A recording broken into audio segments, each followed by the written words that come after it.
Boa noite a você que nos assiste via internet. Eu sou o pastor Leandro e a Igreja Batista Betel lhe dá boas-vindas ao nosso culto de oração nessa quarta-feira, dia 16 de outubro. Também convido a todos para fazermos a leitura do livro de Eclesiastes, no capítulo 4. Nós vamos fazer a leitura do versículo 1 a 3 e procurar escutar o Espírito Santo falando aos nossos corações através daquilo que Deus já disse na sua palavra e continua dizendo nos dias de hoje. Eclesiastes, queridos, capítulo 4, versículos 1 e 3, diz assim a palavra do Senhor: Vi ainda todas as opressões praticadas debaixo do sol. Vi as lágrimas dos que foram oprimidos, sem que ninguém os consolasse. Vi a violência na mão dos opressores, sem que ninguém consolasse os oprimidos. Por isso, considero mais felizes os que já morreram, mais do que os que ainda vivem. Porém, mais felizes do que uns e outros é aquele que ainda não nasceu e não viu as mais obras que se fazem debaixo do sol. Amém. O título da minha mensagem é Esperança e Consolo em Deus. E os amigos que estão online, se quiserem nos acompanhar com a mensagem escrita, ela já está publicada no site igrejabatistabetel.org. Vai ser a primeira postagem de hoje. Se você estiver assistindo em outro momento, você clica em pregações, você tem lá a mensagem Consolo e Esperança em Deus, Eclesiastes 4, de 1 a 3, série expositiva. Depois, essa postagem é atualizada com esse vídeo aqui, para quem quiser acompanhar.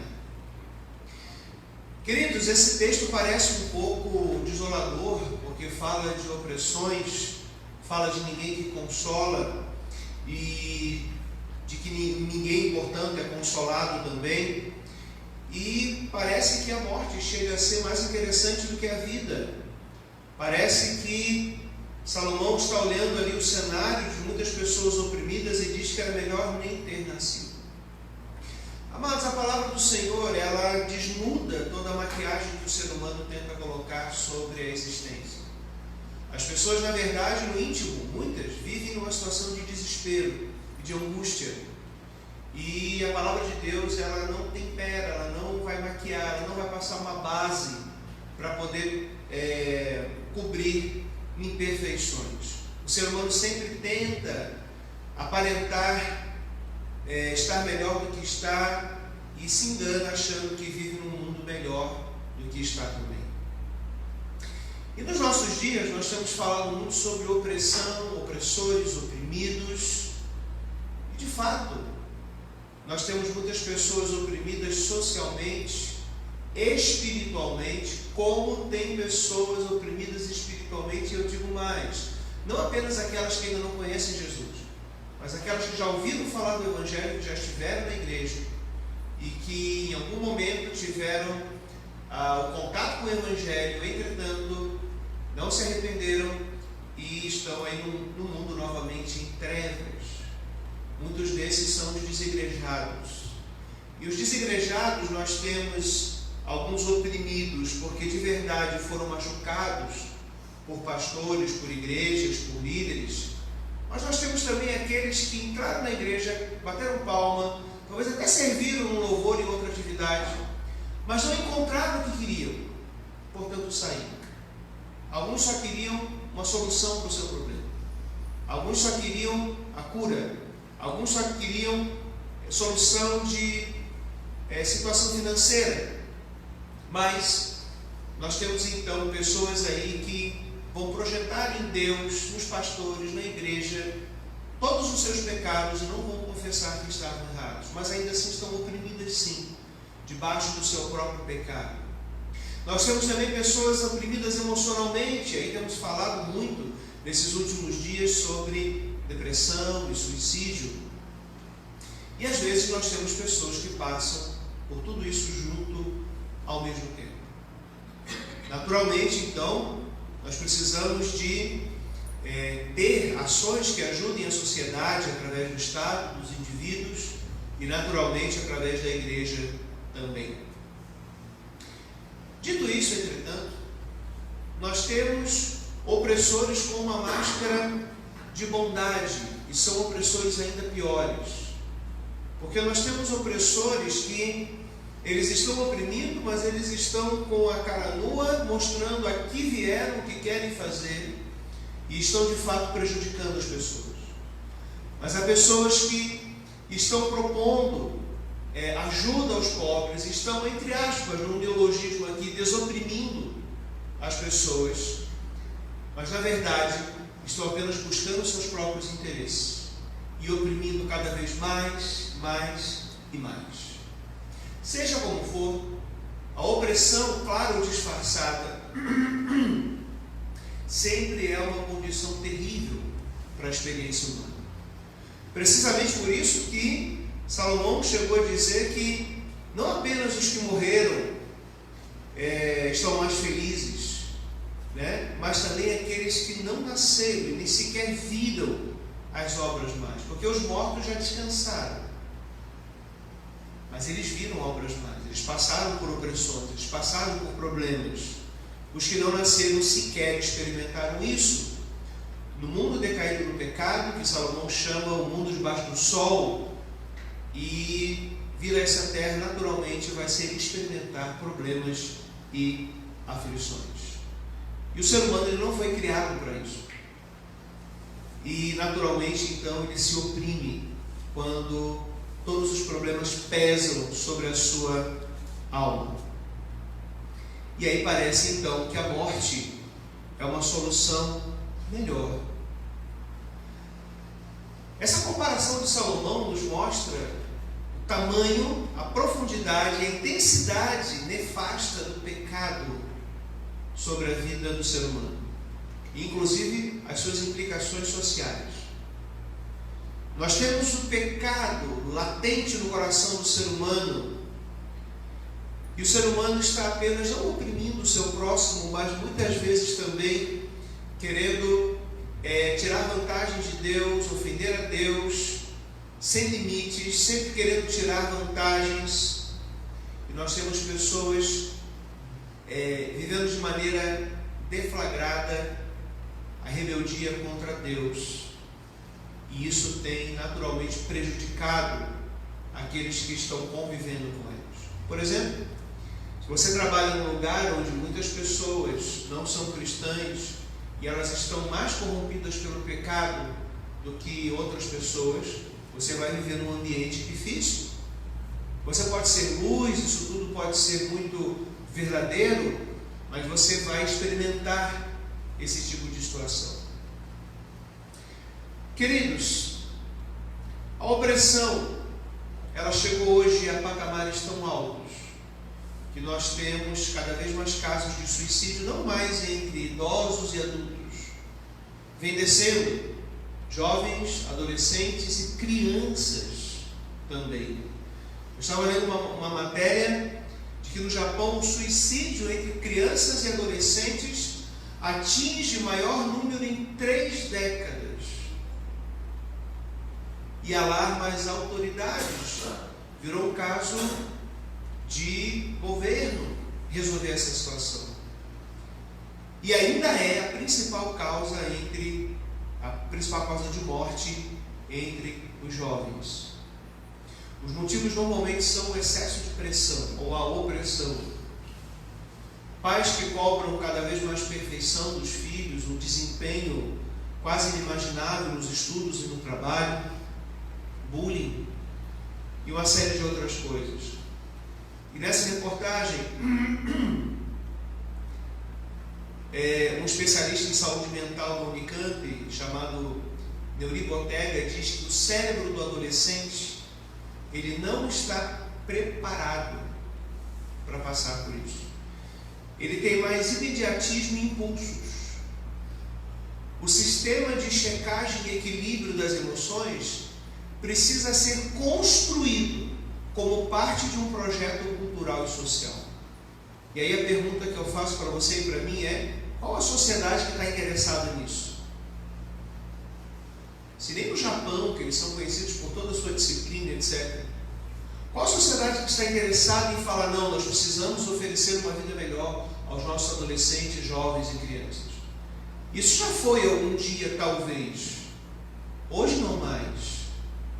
Amados, hoje o que nós temos é uma sociedade que deseja despertar o mal no coração da criança desde cedo. Nós temos aí a tentativa da influência de ideologia de gênero dentro das escolas.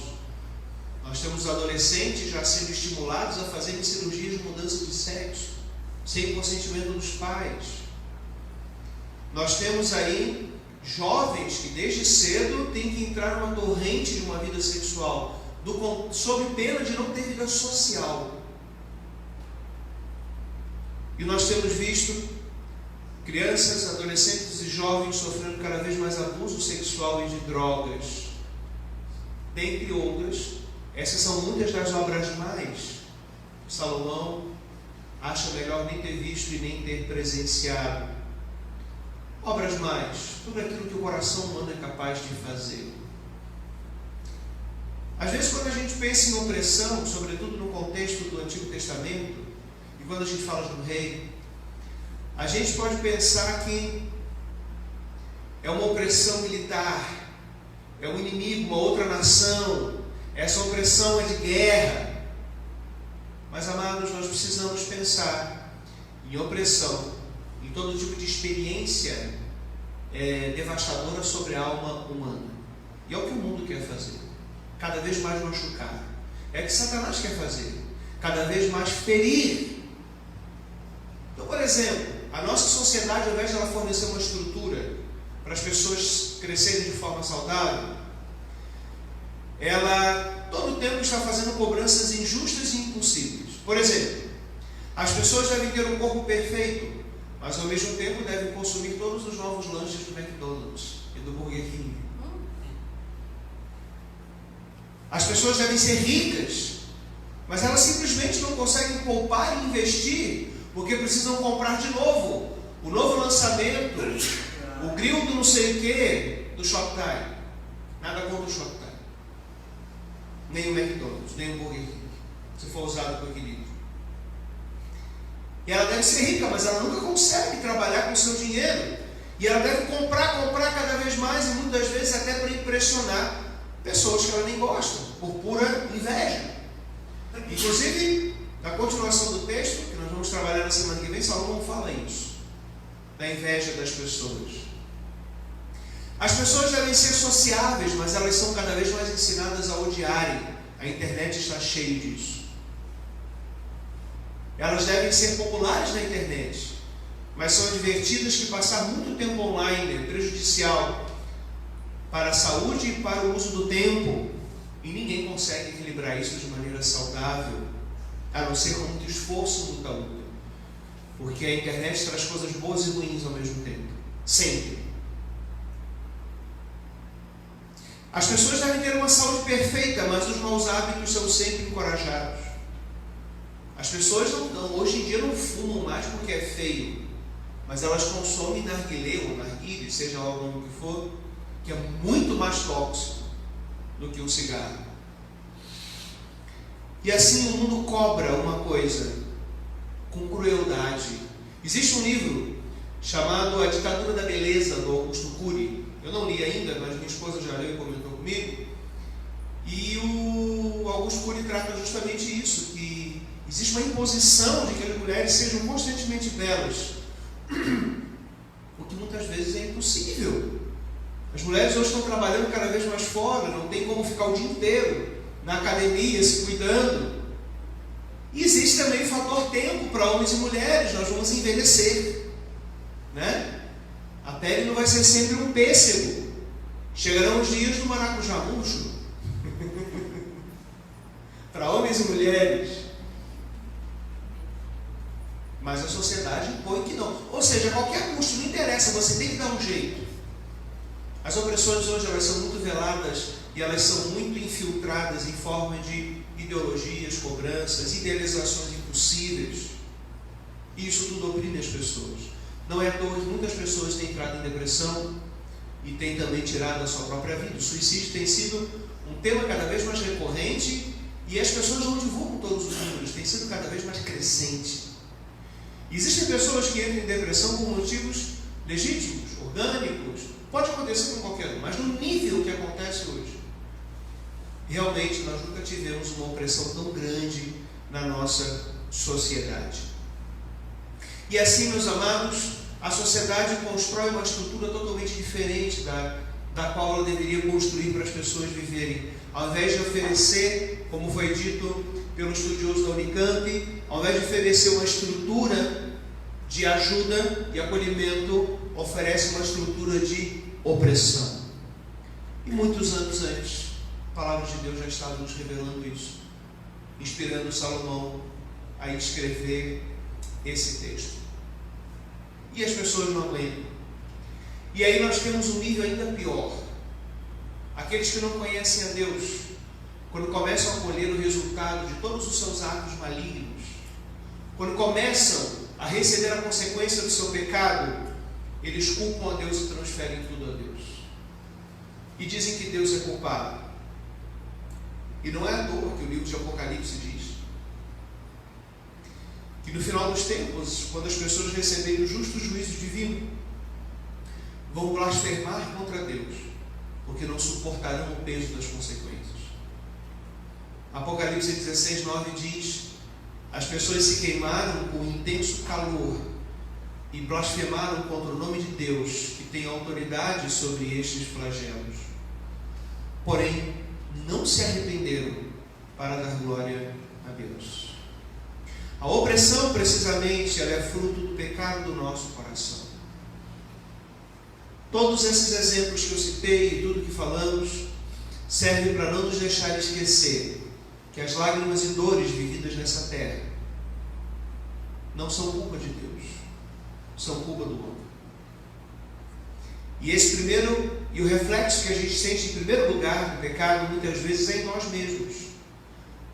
Seja através da nossa leniência e complacência com o nosso próprio pecado, ou seja, às vezes com uma cobrança irreal, uma tirania pessoal, ao invés de nós confiarmos em Deus, tanto na graça para nos tirar do poço do pecado, quanto também na graça para nos ajudar a não cobrarmos coisas que nem Deus cobra de nós mesmos. Eu tinha um pastor que dizia isso: tem coisas que nem Deus cobra de nós mesmos. Todavia, falando em lágrimas, a Bíblia não fala de lágrimas apenas que não serão enxugadas. Um dia Deus enxugará dos nossos olhos toda lágrima. O mesmo Apocalipse, mais adiante no capítulo 21:4 diz: e lhes enxugará dos olhos toda lágrima, e já não existirá mais morte, já não haverá luto, nem pranto, nem dor, porque as primeiras coisas passaram. E isso será para sempre, meus irmãos. Para sempre. Jesus sempre é a nossa única esperança contra toda opressão. Graças a Deus que Ele vai nos libertar de nós mesmos em primeiro lugar, e de toda opressão que cometem conosco nessa terra, e de toda opressão que Satanás também opera sobre a vida dos homens, porque ele está solto e ativo no mundo. Queridos, mas nós experimentamos uma situação totalmente diferente da descrita por Salomão. Experimentaremos uma situação totalmente diferente da descrita por Salomão. Nunca mais haverá opressão, nunca mais haverá morte, sequer morte para desejarmos ela. Não vai ser preciso. Nada disso mais vai ser pesado ou dificultoso para a nossa vida. Mas quero deixar uma palavra de alerta para aqueles que pensam às vezes em tirar a própria vida por conta da quantidade de opressão sobre os seus ombros. Pode parecer uma solução imediata, porque de fato a vida na glória é muito melhor do que essa aqui. O próprio apóstolo Paulo, em Filipenses 1:21, disse que para ele o viver era Cristo e o morrer era lucro. Entretanto, Apenas Deus tem o controle soberano do dia da nossa partida. Nós não devemos infligir e entrar numa área que não é nossa, mas pertence somente a Deus e a sua soberania. A Bíblia diz que Ele enxugará as nossas lágrimas, e não que nós vamos fazer isso. Não vamos tentar enxugar as nossas lágrimas através de um ato contra a nossa própria vida. É importante confiar em Deus, porque Paulo continua o texto dizendo: entretanto, se eu continuar vivendo, poderia ainda fazer algum trabalho frutífero. Assim, não sei o que devo escolher. Estou cercado dos dois lados. Tenho o desejo de partir e estar com Cristo, que é incomparavelmente melhor. Mas, por causa de vocês, é mais necessário que eu continue a viver. E convencido disso, estou certo de que ficarei e permanecerei com todos vocês, para que progridam e tenham alegria na fé. Amados, precisamos sair de dentro de nós mesmos e de apenas querer solucionar os nossos problemas e pensar que Deus tem propósitos para cumprir nessa terra.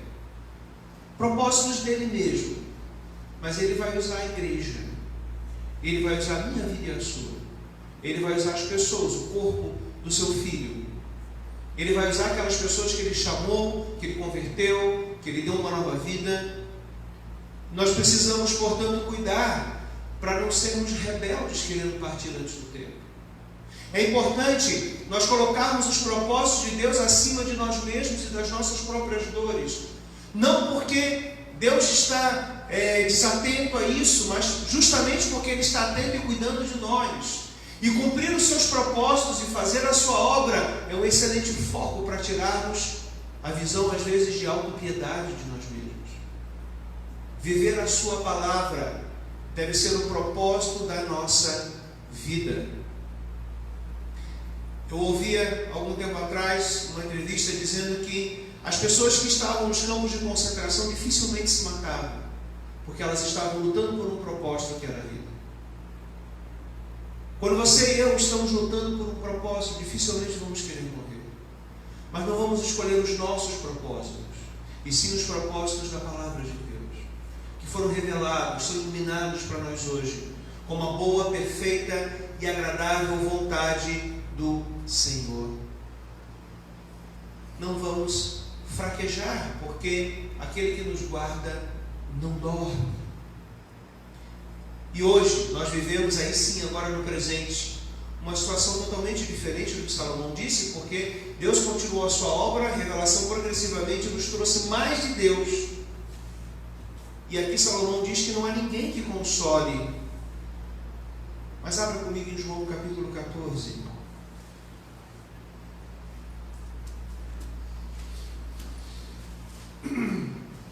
João capítulo 14, nós vamos ler os versículos 16 e 17. Mas eu quero ler na versão Almeida Revista Atualizada, que é a mais conhecida. E diz assim: e eu rogarei ao Pai, e Ele vos dará outro Consolador, a fim de que esteja para sempre convosco, o Espírito da verdade, que o mundo não pode receber, porque não o vê, nem o conhece. Vós o conheceis, porque Ele habita convosco e estará em vós. Nosso socorro sempre será Deus.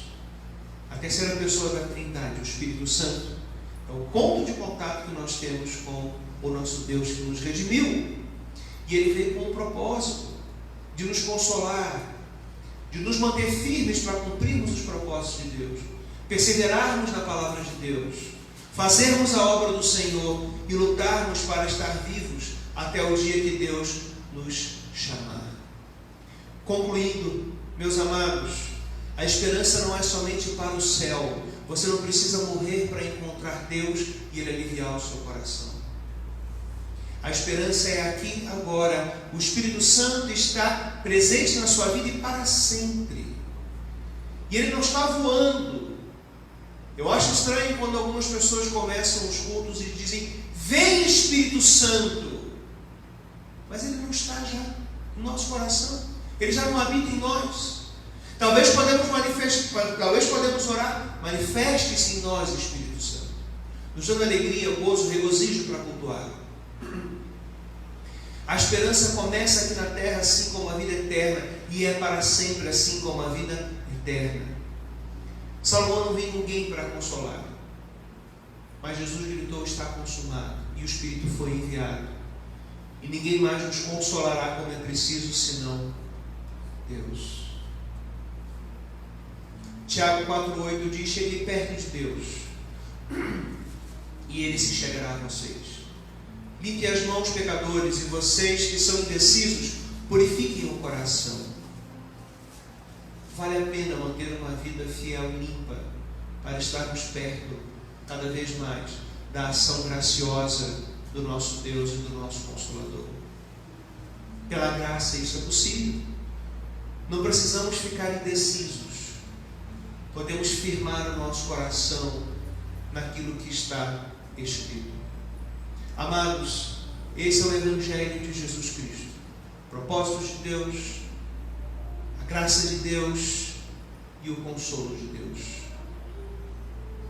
Salomão hoje poderia descansar e falar: há quem console.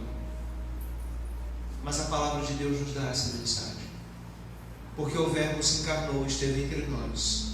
E Deus continua a se revelar para os homens da maneira que nós precisávamos para cumprir os seus propósitos e para a sua própria glória. E que assim nós confiemos, queridos, em nome de Jesus. Amém.